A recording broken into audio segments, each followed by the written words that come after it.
it says, looking with a single eye to him, resigning yourselves entirely into his hands.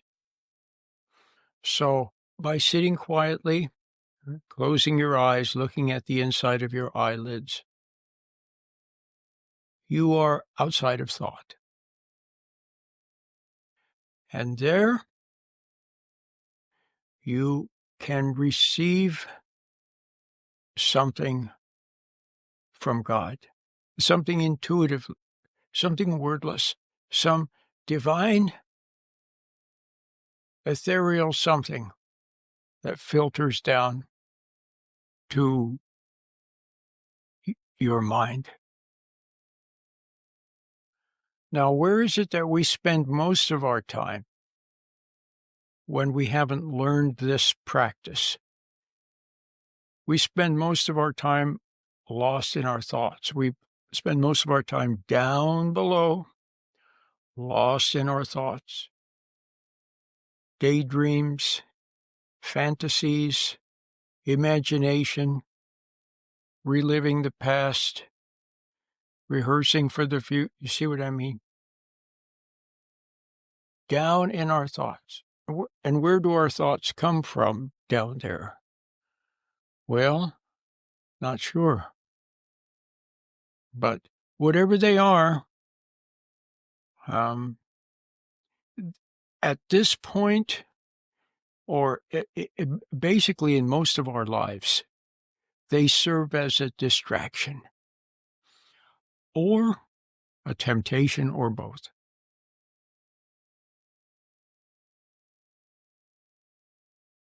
And so, because you see, we need to get out of those thoughts, because you're not going to find God down in those thoughts. Whatever they are, they're a distraction and they're a temptation. We ought to, on a regular basis, take a few moments to look up, to close our eyes and look at the inside of our eyelids, and thereby you have taken yourself out of the squirrel cage of thinking, the virtual unreality of your thinking, the temptation of your thinking, and you're placing yourself in the divine presence. See, this book puts it in metaphysical terms, mystical terms. And we could simply say, close your eyes, look at the inside of your eyelids, and watch the little patterns of light, the little sparkles of light, the delicate glow of light on the inside of your eyelids. Watch that light. Look at that light. And that takes you out of your thoughts, out of the distractions and the temptation. And by closing your eyes, see, the things around you can also be a distraction, can't they? And then we encourage people to become aware of their hands, or maybe a hand. Let's say one hand, like your right hand. Become aware of your hand. As you're looking at the little glow of light on the inside of your eyelids, you're also aware of your hand.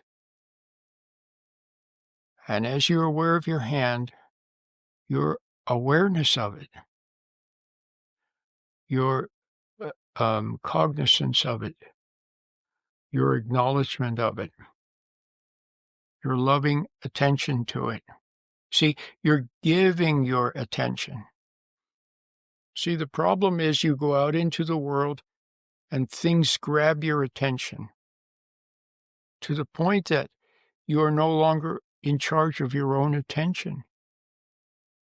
This grabs you, that grabs you. See? And you notice, what did she say? Look at that. Look at this on the iPhone. Everything's grabbed your attention. So you need to also practice giving your attention, which is a very important skill to have. So that when, for example, your loved one comes to you, your child, for example, you can give your attention. You see? So you are in control of your own attention, and you can give your attention instead of having your attention grabbed by everything. You see? So it's a very simple thing, it's a very practical thing, but it's also a spiritual thing. All right, so you learn how to be still, and you quietly place yourself, as the book says, in the divine presence, and you get out of your thoughts, which are a distraction. And you spend a little quiet time like that, being aware of your hand. And as you're doing so, thoughts will approach, and they will seek to pull you into them, won't they? And they may succeed. They will succeed sometimes, often.